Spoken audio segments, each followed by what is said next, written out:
Make sure you check out our new sponsor, the Health Blaze. All the information is in the description. Use the promo code above. Goodfella1 Boxing at 18% off of all their natural products from deodorant, pomade, toothpaste, and much, much more. And they have additional discounts on their website as well. That's thehealthblaze.com. Starting December 20th. That promo code is good for 18% off. We go. What's going on? We back. Goodfella Sports TV. We in the building. Erickson Lubin saying that he whooped Tony Harrison ass in sparring a few years back. After Tony Harrison came in the gym talking cash shit. We back once again. It's your boy CJ Goodfella. Don't forget to hit the subscribe button, the bell icon button. Won't miss another video. Don't forget to check out my Patreon, hardcore, raw and uncensored boxing content. You get 5-day early access to my Broner Pacquiao prediction, which I might be dropping today or tomorrow. And you get about 2-day access to the Marcus Brown, Badu Jack prediction video. On top of that, a lot of raw and uncensored content coming. The way I can talk about boxing like I want to and not on here. Also, check out our other sponsor. Check out our sponsor, The Health Blaze, at thehealthblaze.com. Use promo code Goodfella1 Boxing at 18% off. Lotion, soaps, bath bombs, foot soaks, hair pomade, muscle relaxer rub, all natural. Go over and check out my website in promo code in the description. Don't forget to use the promo code Goodfella1 Boxing. Get you 18% off of any on top of any promotions or discounts they're running. So go over there. All the information is in the description. Patreon, Health Blaze, and all the other good stuff. But yeah, let's talk about what Lubin said in the article he did with Boxing Scene. I'm gonna give you my thoughts on it. He kind of went on about the fight. He said, it could have went either way. But he was asked about the idea of facing Harrison for another title shot. He said, yes, definitely, said Lubin. I actually sparred Harrison a few years back and handed him a nice little ass whooping. He came in the gym talking shit, and I handled him real well. He did what he had to do. He's a world champion now. If that fight ever presents itself, I would take it in a heartbeat. So, pretty much, I'm going to tell you this, man. Sparring used to be sacred, man. You didn't have to used to worry about people recording sparring. You didn't have to worry about people, judge you off sparring. You didn't have to worry about sparring wars getting out into the public. It used to be what goes on in the gym stays in the gym. And it is what it is because it don't count. It's a learning experience. Sparring is to get better. And people use it in different ways. Now this generation predicates its career and, its pretty much reputation on sparring. You hear Stevenson, Devin Haney, Teofimo Lopez, all these dudes going on about sparring, all right?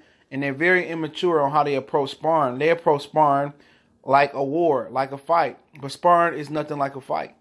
Because once you get out there in the real arena with the energy, you get the anxiety, you get the butterflies, and guess what? There's no do-overs. There's no doghouse people beating the mat of the gym. You can't hear your coach's instructions as clear.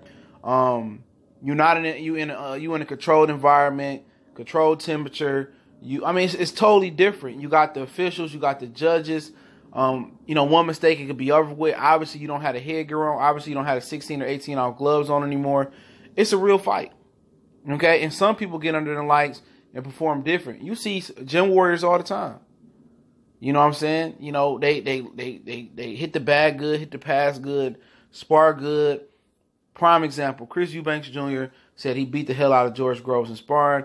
They get into a real fight. He get manhandled by a guy with one arm in George Groves. Okay, glorifying sparring for what? So, and that's Erickson Lubin is a part of that generation who glorifies sparring. Well, I beat him up. He was talking junk, and I handled him a couple years back. So what? It's sparring. You know what I'm saying? Everybody talk about, yeah, I beat him up in sparring. That used to be against the boxing code to talk about what went on in sparring, but that's one of the rules that sadly is followed in today's society. In the boxing world, they don't follow that rule no more. Everybody open about who beat up who in sparring, and then you got to remember sparring. You don't know who in shape. You don't know who having baby mama problems, who having financial problems. You don't know, how they worked out today, how many miles they run. Is this their second, third workout? You don't know if they're in shape, out of shape.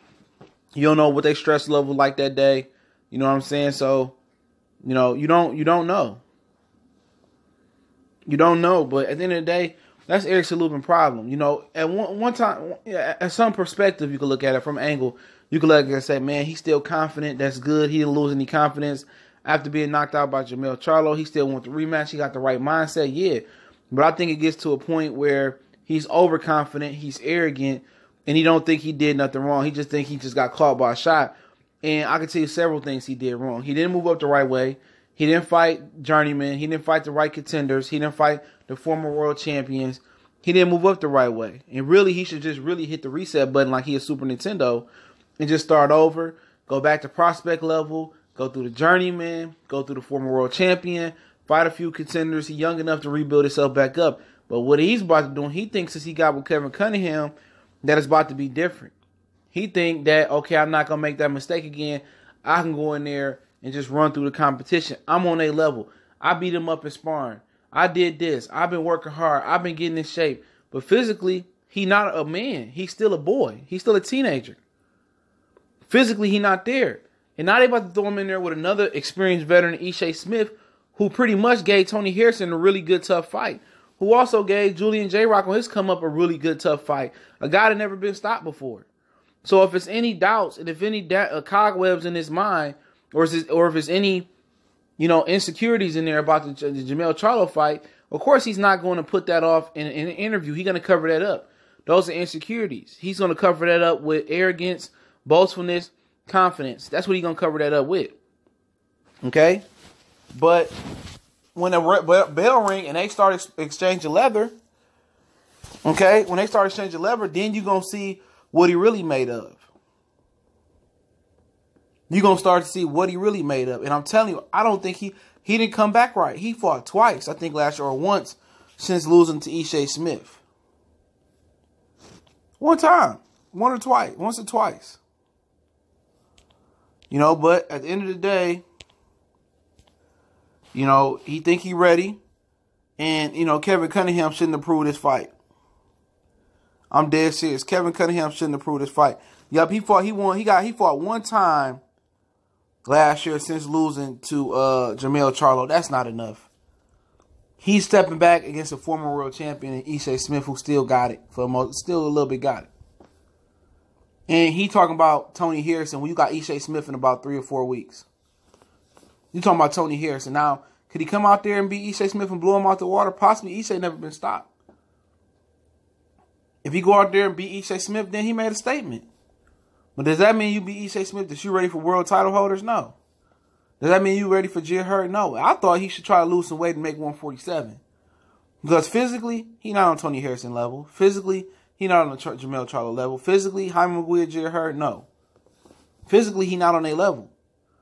And he won fight. I'm telling you, he won fight from being done, bro. And I ain't saying because, he got a loss. No. It's the way he lost. It's the way that he moving right now. And he not taking this serious. He fought once last year since he got knocked out in October 2017 by Charlo.